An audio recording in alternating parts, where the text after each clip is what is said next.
So I am joined by Jane, who is the farm manager of Farming Wonder, sorry.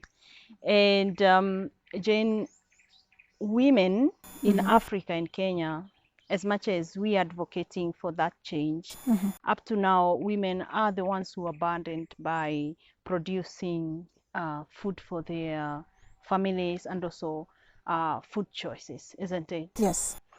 With the current economic situation, women are also the people who are suffering most, because I don't know why, but this is the Kenyan and African culture. A lot of men don't get involved in food choices and food production. And you are the person who has the children, and you're not going to let your children suffer. So women are burdened by this. How can you encourage women who are in such a place where they are feeling overwhelmed by providing for their children because they have somewhat been abandoned by their partners? All right. So I would start by saying you're quite right. Yeah. That you find when it comes to food, it's solely the woman's responsibility, especially in our culture. The man is going to leave a certain amount of money, maybe in the morning. He doesn't really care how that money is going to fit the budget for that day. Yes. So the woman is forced to think of how she's going to distribute the amount Yes. to fit a balanced meal. Yes. And in most cases, it's not possible. But assuming someone had a kitchen garden, Yes. you're going to kill so many birds with that one stone. Because one thing, if you're left for a very small amount, especially when there's financial constraints, you're forced to choose between buying maybe maize flour. For example, here in Kenya, ugali and greens, it's a staple. Yes. So you're forced to decide between buying maize flour, buying a variety of vegetables, and most times they buy the cheapest alternative on the market. That's true. And when you're buying cheap, you also don't know how safe this food that you're buying is. Yes.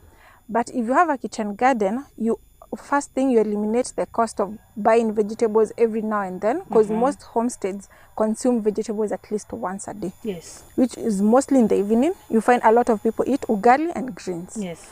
If you grow your greens in the kitchen garden, that's a cost you've eliminated. Yes. The second cost is when a child is sick, it's usually the burden of the mother. True. If I buy food that is not safe, that I don't know where it was grown, I'm the one who is going to have to not go for my casual jobs that I go to so I can take this child To the hospital. Yeah. The extra burden is on me. I miss work, I'll have to spend the little saving I had to take this child to the hospital. Yes. If they're eating safe, I eliminate the stress of the child being sick and the amount of money I would have spent in the hospital. Wow. The other bird that you kill is that you can save. You can? Because you can save. You because can save. Okay. if I'm given 100 shillings every day and I was splitting it between buying maize flour, buying greens, buying something else, and I'm now not buying the greens, Yes. I can take that money to do something else. Wow. So I'll have empowered myself, I'll have ensured my kids and my entire family is healthier because they're eating clean. Yes. And I mentioned you can kill so many birds with just this one stone, which is not the kitchen garden. For example, we have this. Yes. So in this one, in this example, I only have one type of vegetable, which is amaranth. But we advise somebody, you can now have a variety now to make sure that you're getting different kinds of nutrients. Okay. So you could have your spring onions, you have your coriander, Yes. you can have different types of the veggies, you can have amaranth, you can have kales, you can have different things. Yes. And once you have your kitchen garden, we mentioned you're making sure that you don't have the frequent illnesses, especially the gut-related ones. Yes. Which are very common. You'll hear so many people saying they have ulcers, they cannot eat certain meals, but the issue is not in the meal. Yes. The issue is in how maybe that produce was grown.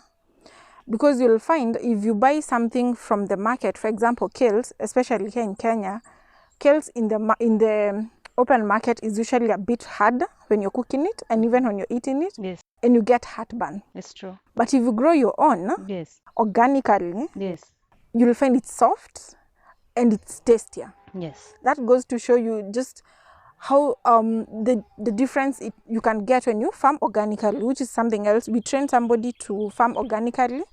So when I say farming organically, I mean you won't have to purchase fertilizers or pesticides, because this woman, as I mentioned, maybe the amount of money she's given or the amount of money she's making is quite minimal. Yes. We don't want to add extra costs. Yes. So one of the things we teach, if the soil they have is acidic, Yes. and in some cases you find they even cook using firewood or charcoal. So the ash that you get, put it in the kitchen garden. Wow. What does the ash do? The ash acts the same way agricultural lime would. So instead of going to the agrovet and purchasing that, now you have your homemade lime. So if your soil was acidic and you continually, maybe like once a week or twice in 2 weeks, you're going to find that the acidity is gone. Wow. So that's one way that you fixed your soil without using money. You used what was available. Another thing, if you're maybe cleaning around your compound, the farm, the fence or whatever, put it somewhere, make a compost. If you eat and there are leftovers, put it in the compost. So you might not have an animal like a cow or a goat to give you the manure, Yes. but you can make compost from the organic materials around. Yes. So even when you need to top up manure in your garden, you just use what you are making from the compost. Yes. So again, you didn't have to get money out of your pocket and go purchase. Wow. So this makes it sustainable even for someone who is at the bottom of the food chain, because you'll find owning a cow is not for everybody. Owning a goat is not for everybody. It's not, yeah. So you can't just assume someone will easily get animal manure. Wow. So you teach them how to make the most of what they have at their start level. there at their level. You don't have And then to you can burden. scale up Because you empower somebody. Exactly. And as I said, most of the people who are at the bottom of the chain of the food security systems, especially in production, are women. Yes. Already they are burdened by poverty, right? Yes. So this definitely is a good solution for that. Yeah. So we're hoping you can empower women through this. Yes. And now, once a generation is fed, now Yes. you can be able to chase after other things. Because if you lack the basic needs, trust me, no matter how brilliant you are, you will not be able to chase after now the other. And isn't it sad that in Kenya we are still chasing the basic? Yes. Every now and then you'll see children are dying of hunger. Yeah. And these are concepts we can try and incorporate in so many places. Yes. And the best part is, especially now for the vulnerable communities like the nomads and such, they're not used to agriculture. Yes. So to tell them to farm in the normal way of farming, the conventional way where you use the fork djembe and all that, they cannot.